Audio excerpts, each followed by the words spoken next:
हे भाई, ऐ साधक, ये समझ ले कि तेरा मन बहुत धोखेबाज है।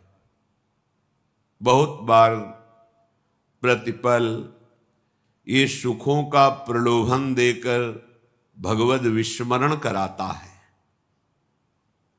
ये हम साधकों की बात कर रहे हैं। विषयी पुरुषों का तो समझना ही नहीं हो सकता, क्योंकि वो उसी को सुख मान करके भोग रहे हैं। धन कमाना इन किन प्रकारे, फिर मनमानी इंद्रियों के भोगों को भोगना, तो वो समझते हैं हम बड़े हैं, हम बहुत सुखी हैं, क्योंकि हम जो चाहते हैं वो भोगते हैं। तुम सुखी नहीं हो, तुम भ्रमित हो। इंद्रियों की गुलामी करके तुम सुखी हो सकते हो? सुखी तो वो होता है जो इंद्रिय और मन को अपने अधीन कर लेता है। इस संसार में कौन सुखी है? खूब धन कमा लिया, खूब आपके पास जन समुदाय है, आप जो चाहते हैं वो भोगते हैं। ये सुख नहीं है, ये भ्रम है। तुम्हारे समय को माया भ्रम में फंसाकर नष्ट कर रही है।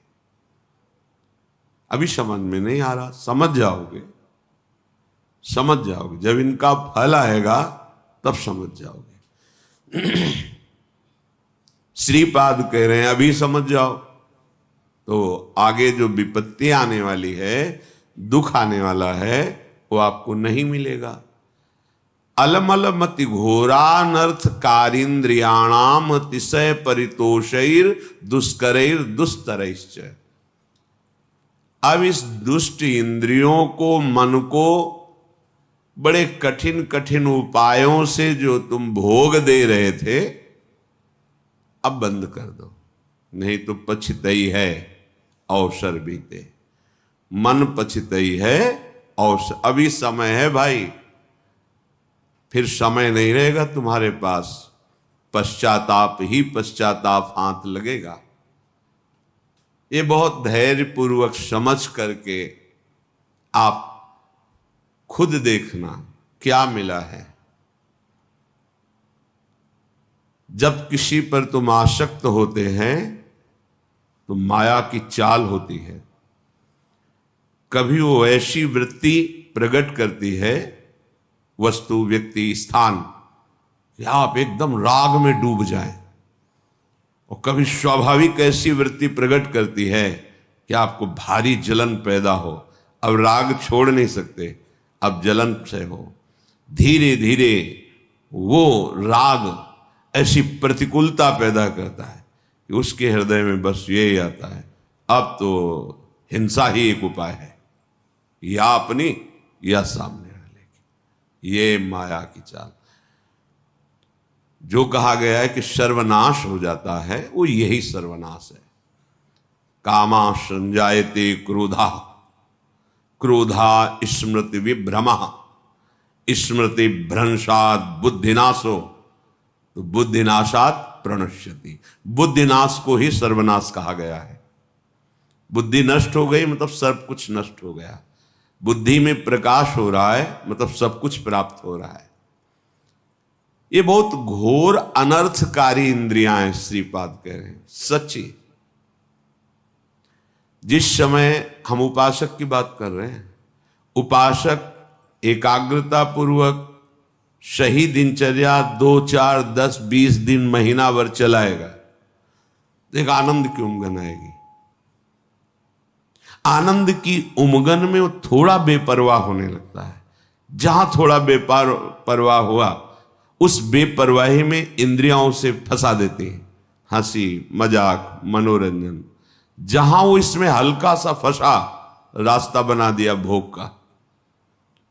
जहां उधर लगा तो उसे लगा कि जीवन का लाभ यही है, गिर गया। जहां गिरा बस फिर जो दुर्दशा होती है वो केवल उसका हृदय जानता है। उपासक की बात कर रहा हूं। विषयी पुरुष तो उसमें गर्व करता है कि मैंने आज ये भोगा, अज्ञानी। लेकिन उपासक की जो दुर्दशा हृदय में होती है, सच्चा, इसीलिए कह रहे हैं अलमल मति घोरा अनर्थकारी इंद्रियाणाम मतिशय परितोषैर दुष्करैर दुस्तरैश्च। इनसे पार पा जाना बहुत कठिन है मन और इंद्रियों से। इनका दुलार करते करते तुम्हारी दुर्गति हो गई है। दुर्गति का तात्पर्य हम किसी बाहर प्रकरण से ना लें, अंदर से लें। क्या तुम्हारा चिंतन चल रहा है? देखो अपने चिंतन की दशा। कोई व्यक्ति होगा, कोई वस्तु होगा, कोई स्थान होगा, या राग में चिंतन हो रहा अनुकूल, या द्वेष में प्रतिकूल, जलते रहो। इस पावन समय को नष्ट करते रहो। यही नष्ट कर, यही दुर्दशा है।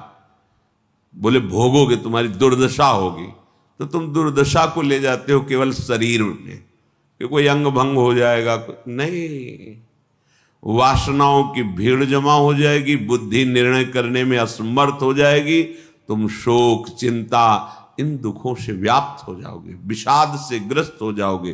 कोई रास्ता ही नहीं मिलता। ध्यान रखना, भगवत शास्त्र विरुद्धाचरण करने वाले को शांति का कोई रास्ता ही नहीं मिलता। ये विषय बड़े बड़े ज्ञानियों के भी चित्त का अपहरण कर लेते हैं, बोधवानों का नहीं। बोध शब्द अलग है, ज्ञानी शब्द अलग है। जो ज्ञान हुआ उसका परिणाम है इंद्रियों पर विजय। श्रद्धावान को ज्ञान प्राप्त होता है और ज्ञान प्राप्त उपासक अपनी इंद्रियों पर विजय प्राप्त करता है। फिर जो बोध होता है वो परम शांति मचिरेणाधिगच्छति, वो परम शांति को प्राप्त होता है।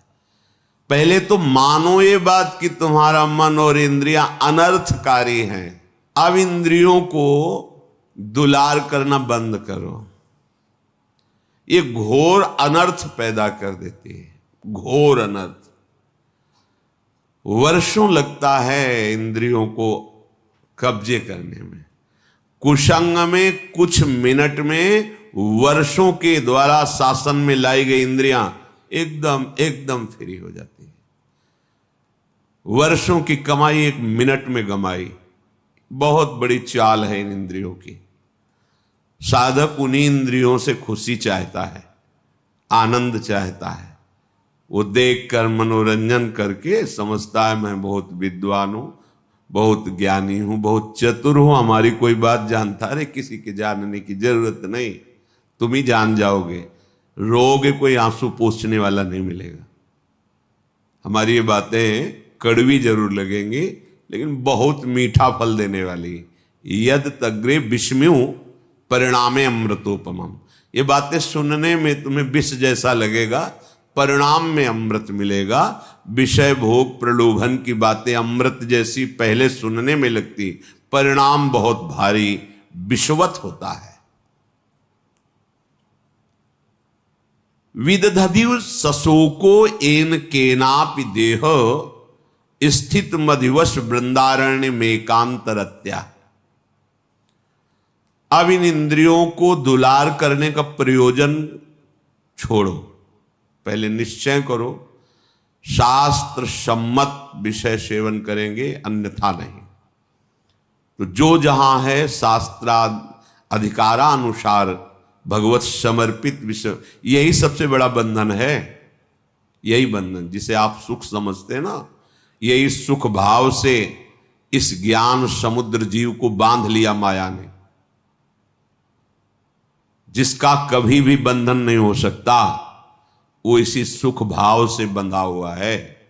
अगर दुखालय को दुख बुद्धि से देख पावे तो अभी भाग पड़े भगवान की तरफ, इसीलिए नहीं भाग पाता। बुद्धि है, प्रयोग उसका नहीं। अब जैसे भजन नहीं है तो प्रश्न आया कि आप कहते मनुष्य योनि बड़ी दुर्लभ और बड़ा, अब तो बहुत जनसंख्या बढ़ रही, तो कहां से आ रही? तो आप जगह एक बीता देखो खोद करके, इतनी दीमक है, इतने जीव हैं कि एक जिला में जितने मनुष्य हैं उतनी हाथ दो हाथ में दीमक निकल आएगी। अब वो जब आदमी बनेंगे तब तुम्हें ज्ञान है, अनंत ब्रह्मांड है, कौन से जीव की कहां गति कैसे भेजी जा रही। कलयुग को महर्षियों ने प्रणाम किया है, ब्रह्म ऋषियों ने प्रणाम किया है। जितना लाभ आप कलयुग में वृंदावन का ले रहे हैं अन्य युगों में नहीं ले पाए। जितनी जल्दी भगवत प्राप्ति कलयुग में होती अन्य युगों में नहीं होती।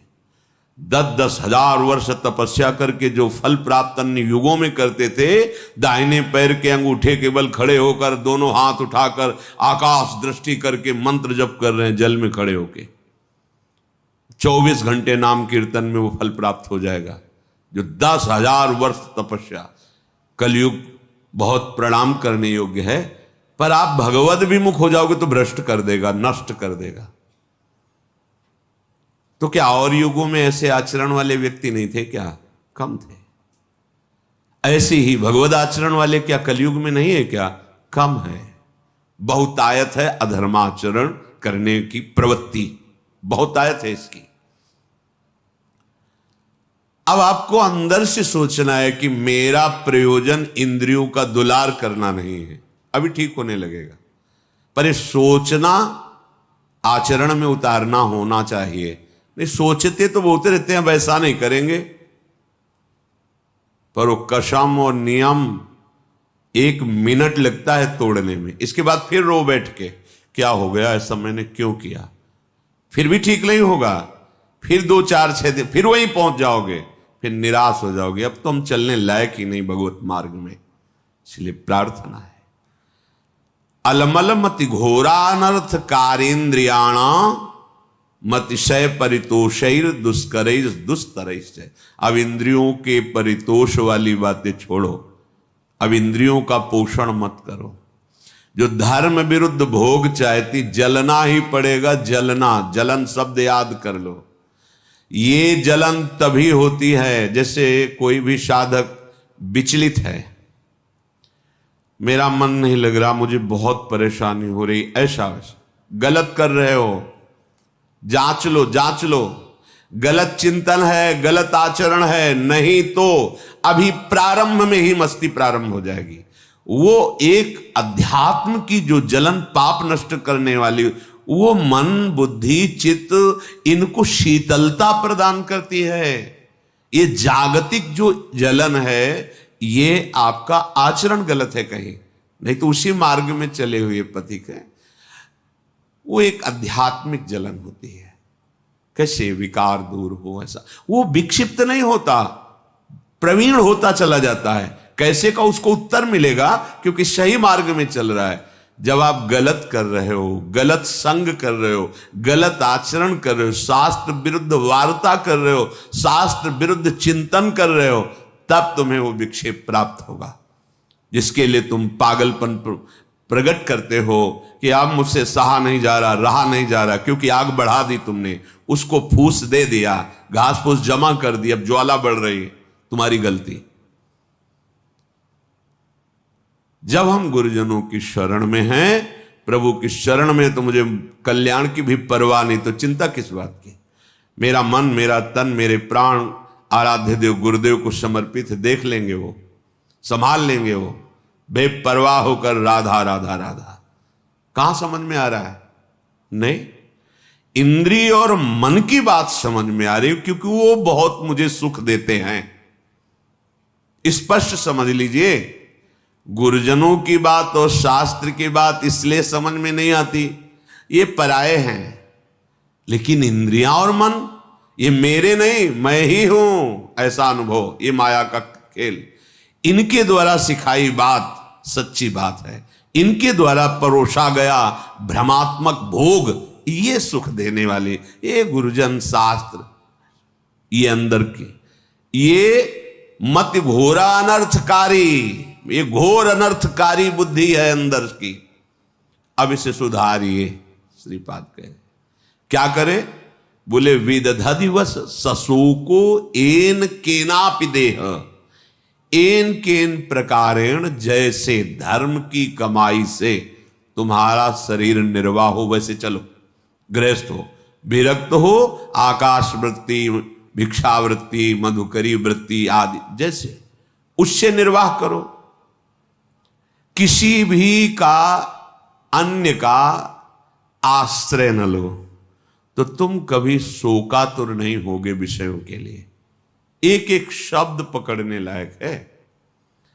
अगर आप धर्म पूर्वक चलते हैं, धर्म की कमाई से नमक रोटी खाते हैं, आप चैन में रहेंगे, मस्त रहेंगे, क्योंकि भगवत मार्ग के पथिक है। गृहस्थ होते हुए आप अधर्म की कमाई कर रहे हैं, करोड़ों रुपए जमा हैं, भगवत विमुख हो, तुम्हें चैन नहीं मिल सकती, जिसे शांति कहते हैं, जिसे विश्राम कहते हैं, जिसे आनंद कहते हैं, स्वप्न में अनुभव नहीं हो सकता।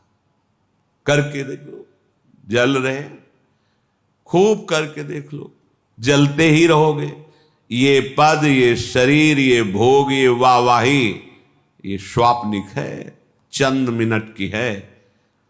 तुम्हारी वाहवाही क्या, जहां बड़े बड़े ताज उतार के रखते थे वो भी नहीं रहे। बहुत सावधान। ये अहंकार, ये इंद्रियों का दुलार, ये मन का दुलार तुम्हारा अनर्थ है, अनर्थ। समझ में नहीं आ रहा, समझ जाओ, निकल जाओ।